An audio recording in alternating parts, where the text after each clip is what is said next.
Jai Hind everyone. Welcome back to the Patriotic IS. We will start our current affairs classes. These classes are very crucial for UPSC as well as UPSC examination, and it is important for both, not only for the prelims but also for the mains as well as for the interview. Beside that, those who want to join the classes for foundation batch, we are going to start a new batch from the 5th of May, and this batch timing will be 7:30 in the morning and 4 into evening. So these are the two timings. For that we are going to start a batch. Both batch will be in Hindi medium. Those who want to join English medium batch or want bilingual batch, the timing for that is 2 in afternoon, 2 p.m. in afternoon. Okay. So let's start our session with the first topic that we are going to discuss is the opposing imposition on the teaching Hindi in Maharashtra. So this is associated with the regionalism and the language issue that is going on. So here you will see that already the language tussle that was shown and that was opposed by the some of the state. Tamil Nadu was very fiercely opposing the imposition of the Hindi. Now you will see that the imposition of Hindi in Maharashtra. So already those schools where Hindi and Marathi and English was being taught, now it will be compulsion to teach the Hindi as well. Before, already there was the Hindi compulsion, but it was from class 6 onward. But now they are going to start it from the class 1 itself. So the main discussion is that, okay, this is good that you should diversify the language. The other issue that is impacting due to the focusing on only on the language issue, that is the quality of education. The education system, if you want to strengthen it, it's need that recruitment of the teacher, the training of the teacher, the quality of teachers should be maintained. But here you will see that all these are the missing in Indian system, and it is visible by the many of the report. One of the starking report that is coming from the ACER report, and ACER report has explained that and have shown that in many of the cases, those students who have already passed class 8 but they are not able to solve the mathematics of class 3 or the 4th grade. Same or the issue with the reading the paragraph. They have passed class 8 but they are not able to read clearly the class 4th, class 3rd grade of the paragraph in Hindi or the English. This has been visible and that has been criticized, and these are only due to the lack of the training, lack of the teachers. There has been very adverse ratio of the pupils to the teacher. All these things that needed to be carefully rectified. So here the practical challenge of imposing this language is coming from the recruitment of the teacher, training of the teacher, and salary cost that will increase. Beside this regional, the patriarchal, particularly the parochial type of the mindset that is going on. Okay. Beside that, we have seen that the government want to centralize this centralizing agenda and promoting the uniformity. This is not good for the society where we have seen the cultural and the linguistic diversity. So the core of the Indian nation is the diversity in the culture and the language. So it is good that we have to maintain a connecting language. The connecting language could be English or the Hindi, but the most emphasis should be given on the diversity and unity of the nation. Here you will see that the constitution is unitary in its structure, but here you will see that it accommodates diversity as well. And beside that, we have seen that the core of the Indian constitution is the federal system. So we should maintain this federal system as well. All this has been discussed in this news article and this editorial of the Hindu. Next news that we are going to take is from the GS paper 2, Polity, Governance and International Relation is the main topic. So first news that we are going to cover is the order in Tamil Nadu governor case doesn't apply to Kerala centers or in Supreme Court. So here you will see that recently we have seen the judgment of government of Tamil Nadu versus governor of Tamil Nadu, where Supreme Court came up with the restriction and the time limit for the Article 200.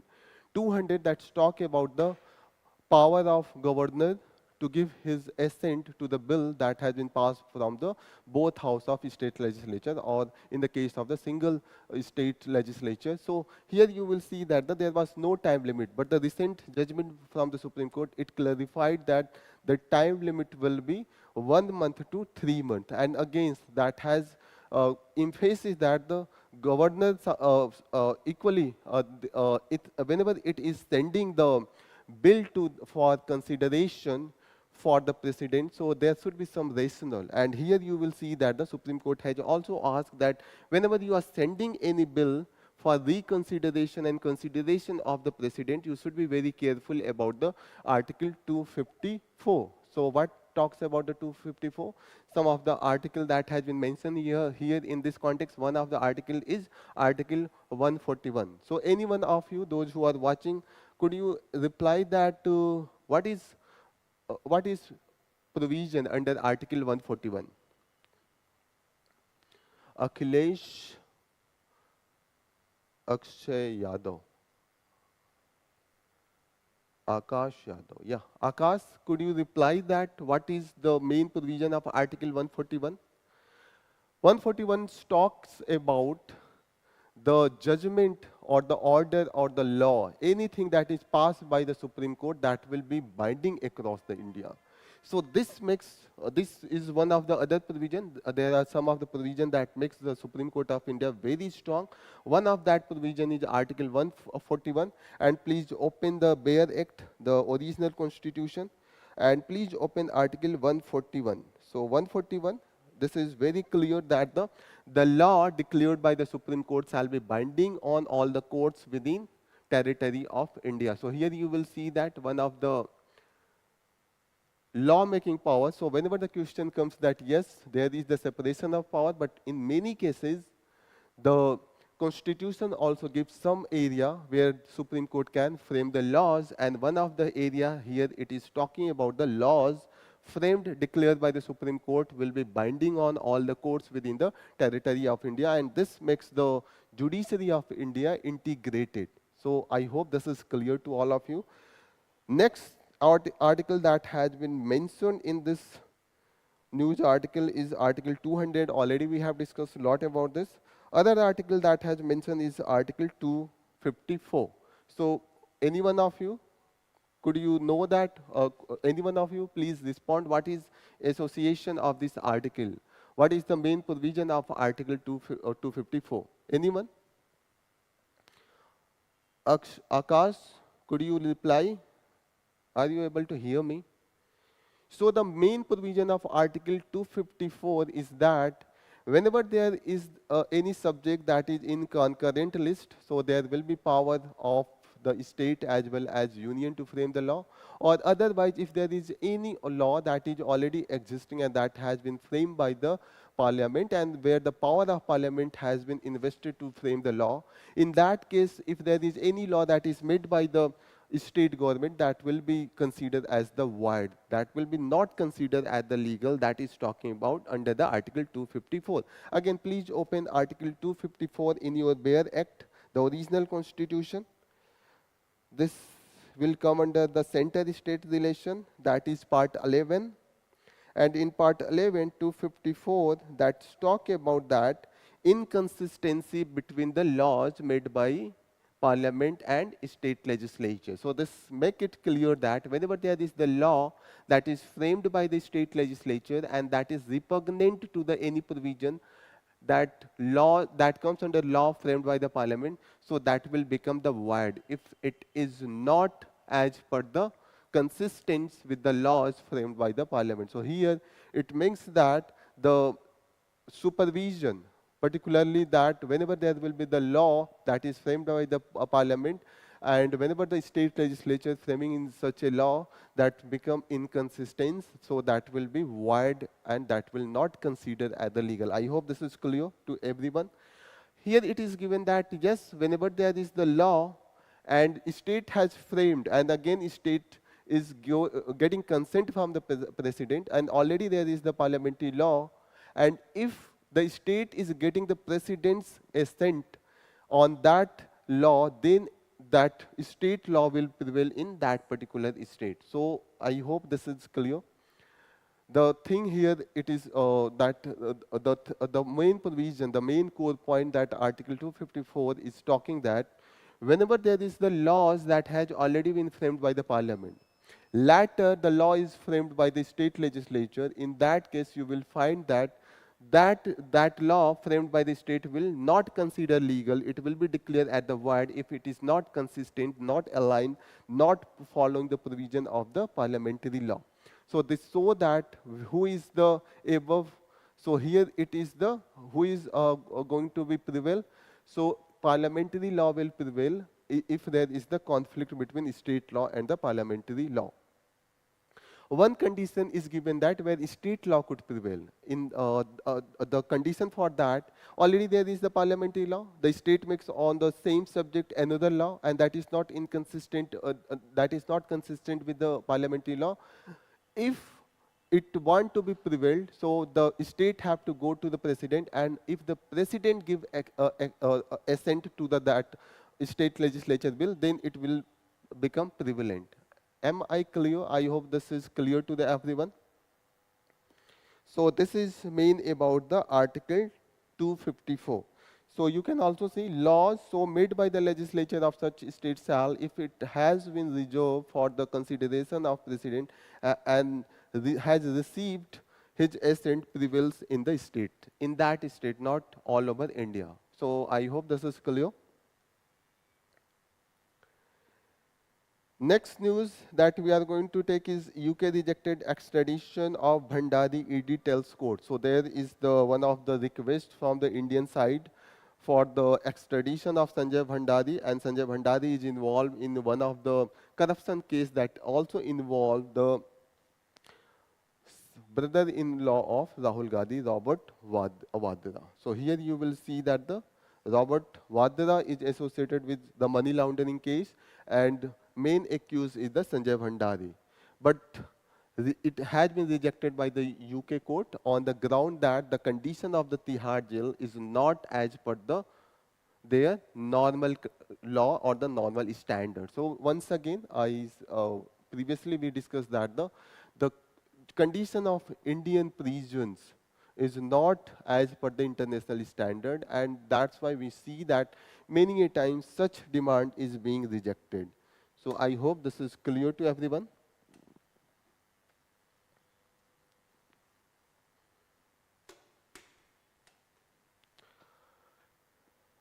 Next news that we are going to cover is, anyone please tell that what is the provision or the law in India that deal with the extradition? Anyone? In India already we have Extradition Act of 1962, and beside that we have agreement and treaties with the different nation on the bilateral ground, one-to-one treaties and agreement, and it is near about with the 59 of the states.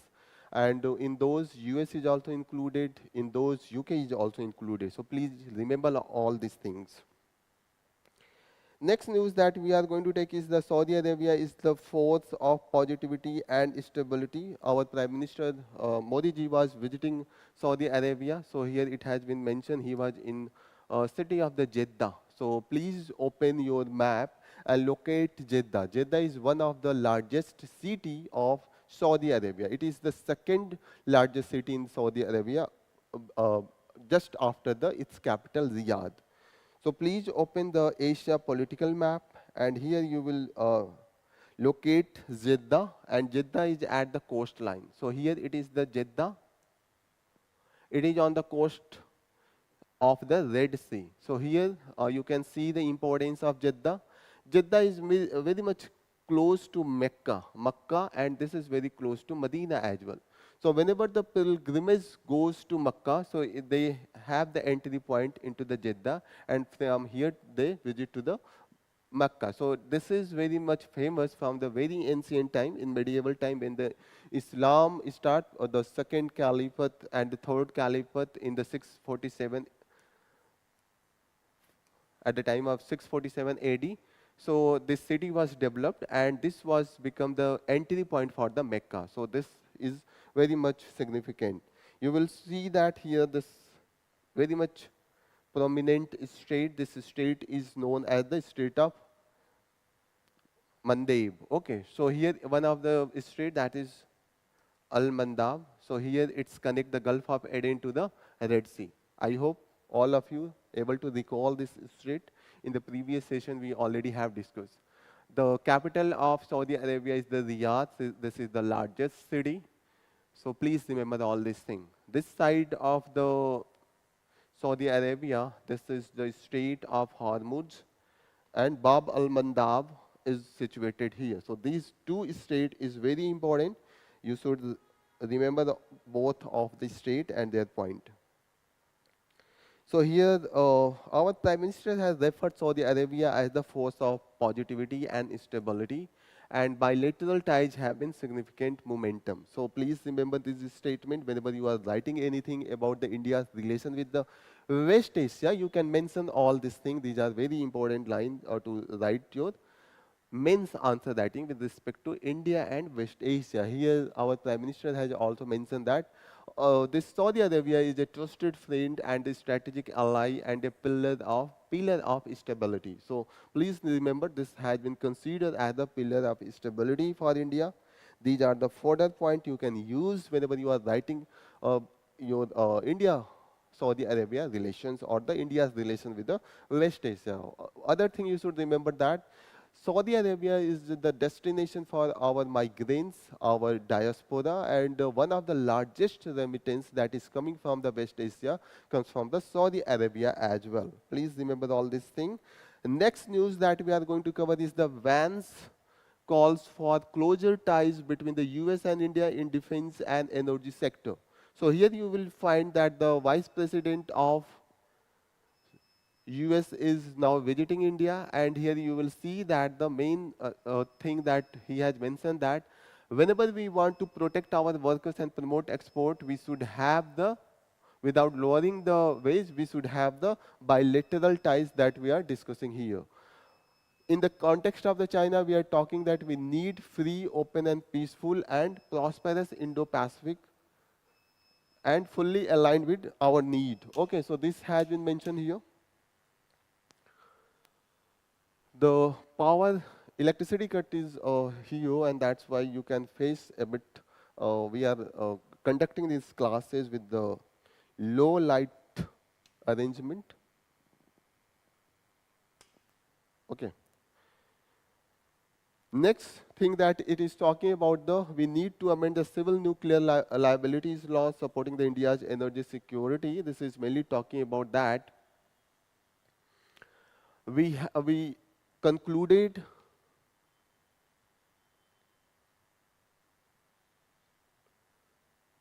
here you will see that we concluded that our nuclear deal, civil nuclear deal with the US in 2008, but this deal has not converted into the establishment or the creation or the development of nuclear reactors. And this was mainly due to the Liability Act. The Liability Act imposed a disproportionate liability on those who are constructing the nuclear reactors in India. So this has been a point of the discussion.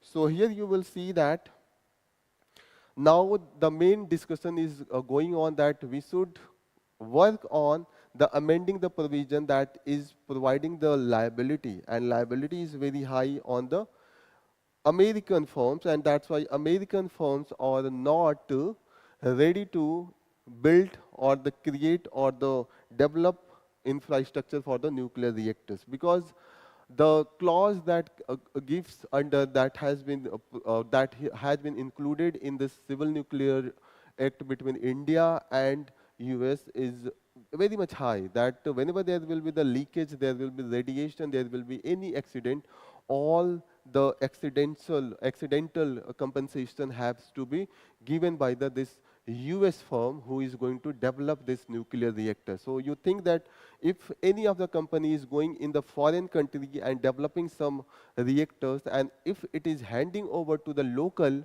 of the any of the government body to look after to operate on that nuclear reactor, so Indian company will not like to take responsibility. Same is happening with these foreign nuclear reactor companies. They are ready to prepare, they're ready to establish the nuclear reactors, but they later give the operating power and operating responsibility to the local bodies. So in that case, if there is any of the leakages, they are not ready to take the responsibility. That is main thing. Beside that, it is talking about the future of artificial intelligence that is not properly executed if there is no energy security or the energy dominance. This is the main thing that it is talking. So if you want to function on the AI, so it is very important to you have to secure the energy that is lacking in India. This is the main demand. Beside that, he also mentioned that the Trump administration has announced a 90-day pause on the high tariff in Indian exports. So here you will see that.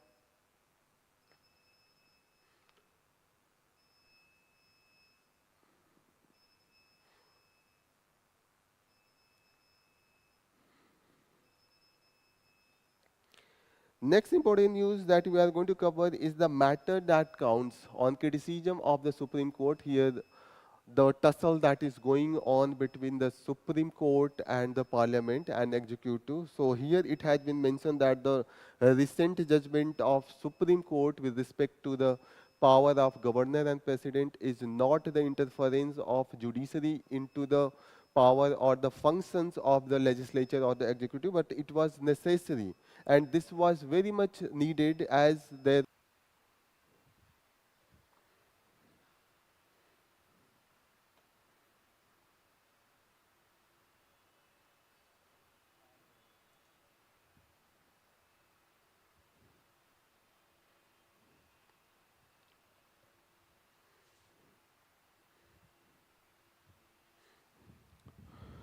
So now we will start again. There was disruption due to the power cut. So we regret for this disruption.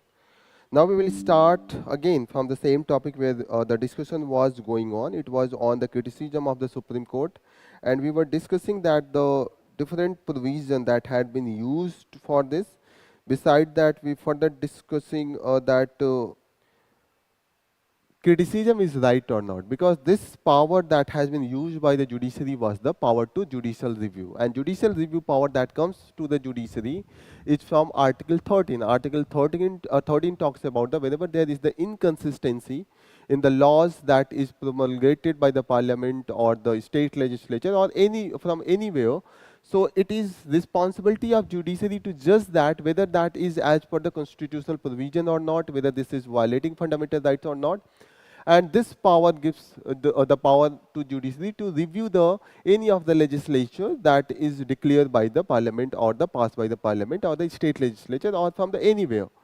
Beside that, the judiciary has also responsibility to enforce the fundamental rights, and this is under Article 32 that gives the writ petition power, and that power of the judiciary also many a times comes as the judicial review power. So these are the things that the powers that has been given to the judiciary to take decision that yes, whether the law of the land is going as per the our constitutional provision or they are violating. So this is the that is being judged, and you should know that there is nothing like the supremacy of judiciary over the supremacy on the parliament.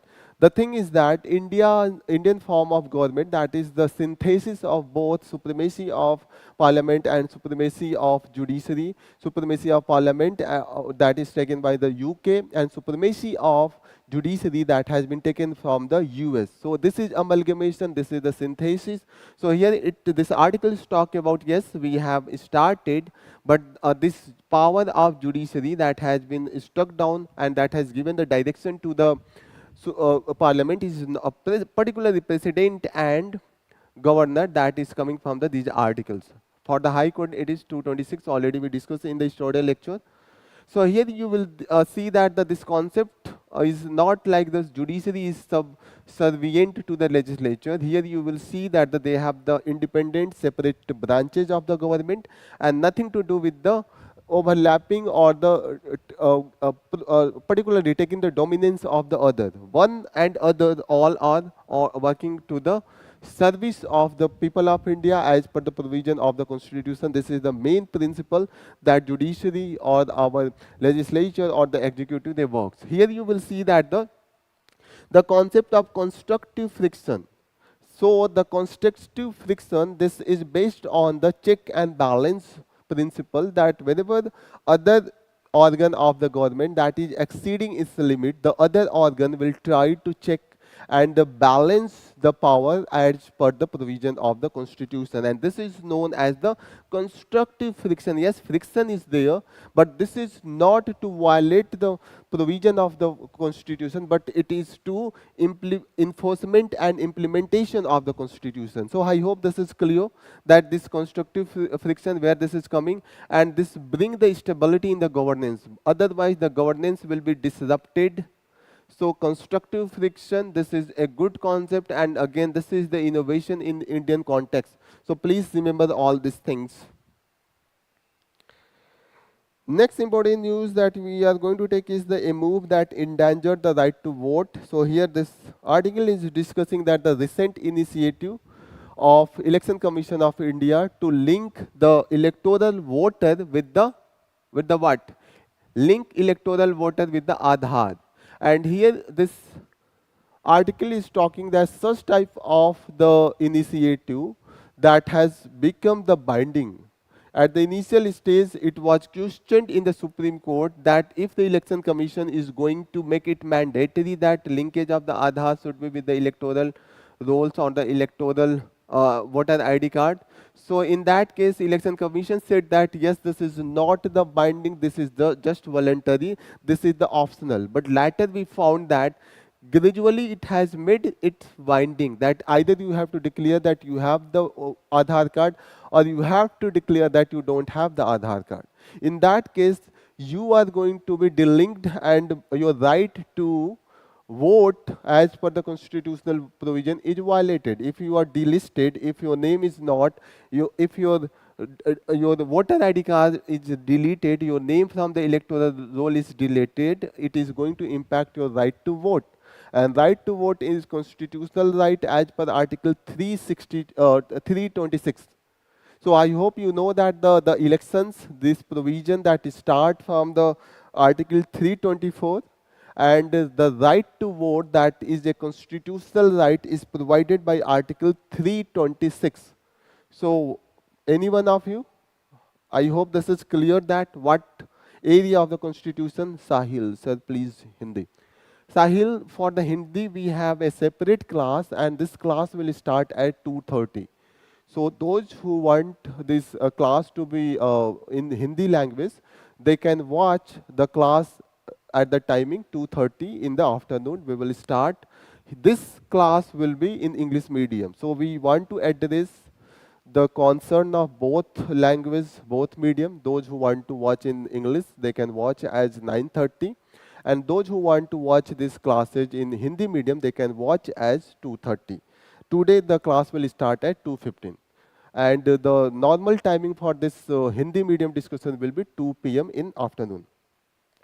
So here you will see that the recently we saw that Form 6B was in the news, and this was in the news because this provide the opt-out option in the case of Aadhaar linkage. So this article is talking about that if you are going to link this Aadhaar number, so there will be the two authority that will be linked. One is the UIAID. What is this? Unique Identification Authority of India, that is main authority to deal and regulate with the Aadhaar numbers. So here you will find that the if UADI, that is the statutory body and that is working under the government. But the Election Commission of India, the independent power that is drawn from the constitutional provision of Article 324. So please remember that Election Commission of India that has that has been given power through the Article 324.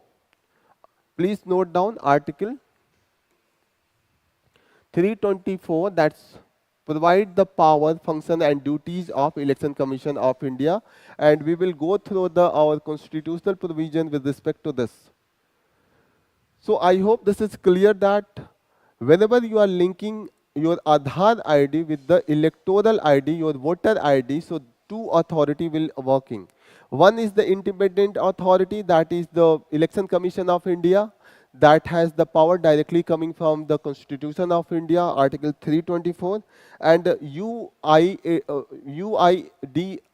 that has the power, Unique Identification Authority of India, that is drawing the power from the statutory law, and they directly come under the ministry. So here you will see that there is the mixing of the two power, and that's why you are diluting the right to vote as well.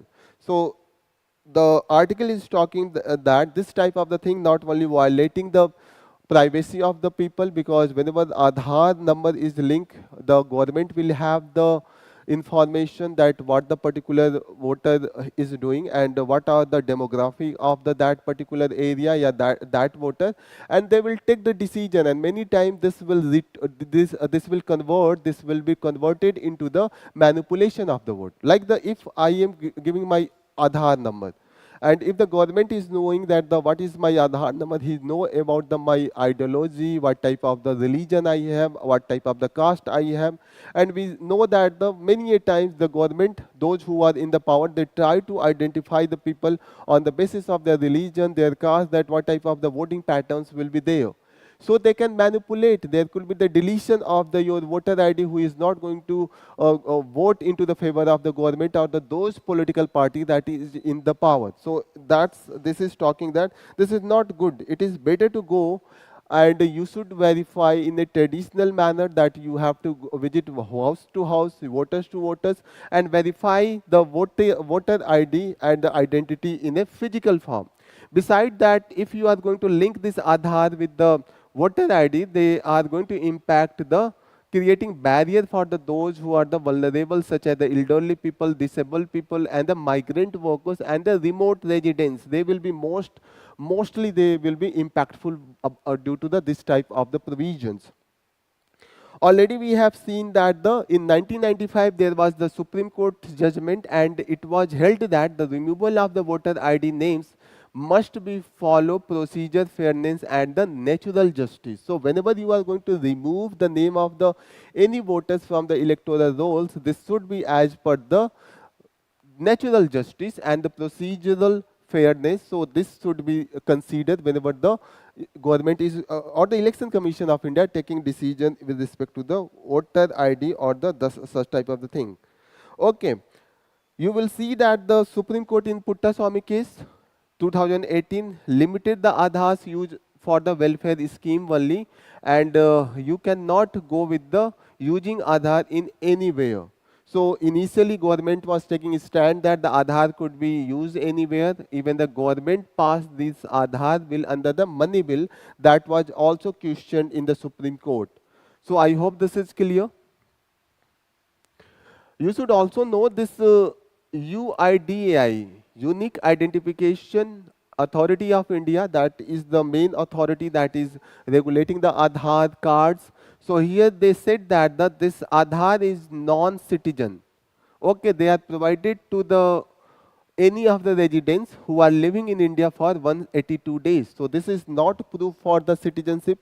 If the question comes Aadhaar is the proof for the citizenship, the option will be incorrect. The Aadhaar is only, this is the residential proof, and anyone can get this Aadhaar if they are living in India for 182 days. You must be knowing that for citizenship you have to be follow the registration process, and this takes near about 12 years. So you should be careful about this thing. Recently, we saw that in 2015, government came up with the program of the National Electoral Purification and Authentication Program. Later, this was questioned in the Supreme Court, and it was direction from the Supreme Court that this program was halted. This was discontinued, and it was found that this is not as per our constitutional provision. Okay. This was also resulted in the deletion of the 55 lakh voters just into the two states, Telangana and Andhra Pradesh, and later the court found that this is the arbitrary removal of the voters from the voter identity card or the electoral rolls that was questioned. Okay. So these are all the things that has been discussed here. Different section of the Aadhaar that shows that there is the mismatch. Okay. So all this thing has been given. Already this has given that the right to vote, this is the constitutional guarantee. Please open your Bare Act, original constitution, and please open Article 2 326, election that comes under Part 5 of the Part 15 of the Constitution, not 5. And here you will see that the Article 324 that's talk about the duties and power of Election Commission of India. What is the responsibility? Here, this is the responsibility of the Supreme Court, and here it has given that what will be the number of the election commissioner, and here it is given that the terms and condition of election commissioner of India. Later you will find that 325 talks about that there should be the no discrimination for the inclusion and exclusion of the people under the voters roll, and so it should not be excluded or discriminated on the ground of religion, race, caste or the sex. Here further it is talking about the election to the House of People and to the Legislative Assembly of the states to be basis of the adult franchise, and this provisions gives the constitutional right for the voters to vote into the elections. So this will be violated if we will delete the name of a eligible voters from the voter list. Next important news is talking about exploring India's potential in the Arctic region. So you must be knowing this Arctic is the one of the two pole, Antarctica and Arctic. And this news, this Arctic is in the news because of the why? Anyone of please reply. Sahil, Akhilesh, Arun, Guru, Akhilesh. Okay, anyone of you, please reply that. Why Arctic is in the news? If you are regular with the news or if you will apply your common sense, the Arctic is in the news because this is Arctic is melting, the ice is melting, and due to the this ice Arctic is melting, they are providing a natural path, maritime path to connect Atlantic with the Pacific Ocean. So Pacific Ocean and Atlantic could be connected by this Arctic, and this will shorten the route for the Asia to reach from Asia to the Europe or the Americas. Okay, so this should be the first point you should know, that due to the melting of the ice and polar ice sheet, they are providing a sea route, and this sea route will be shortest. So this is resulted due to the climate warming, and here you will see that this climate warming that is resulting into the geopolitical advantage because it is shortening the sea route. So many a times warning change into the opportunity, and this is here. So this is talking that what should be the India's role. India should develop its laboratories and the different research institute. Already we are doing in Himadri, the name of that institute that is working into the Arctic area, and this, the name is Himadri. So please remember that India is already working into the Arctic, and it was not just now, it is way back. And the name of that polar station in Arctic from the India is Himadri, and we already were research on the impact of the melting of the Arctic into the Indian monsoon. We have done research on this thing, so please remember this thing. So here you will see that this northern sea route that is being developed due to the melting of this Arctic ice. So this is being seen as the shortest trade route, and this will connect Europe and Asia, and also it will shorten the route for the Americas as well. Macro Chief, good morning, sir. Good morning, Macro. What is your real name? Macro Chief. Okay. So here you will see that to govern this Arctic, because Arctic is resource rich. So much petroleum, crude oil and reserve is there, and that's why there is the fight for this reserve to claim that we have the right.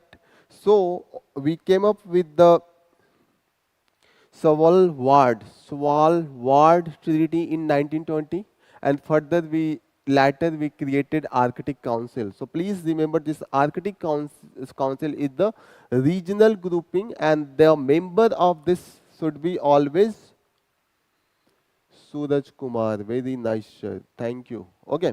So here you will see that the Arctic Council will have the member, main membership, and there will be the observer. Main member will only those countries who share the boundary with the Arctic.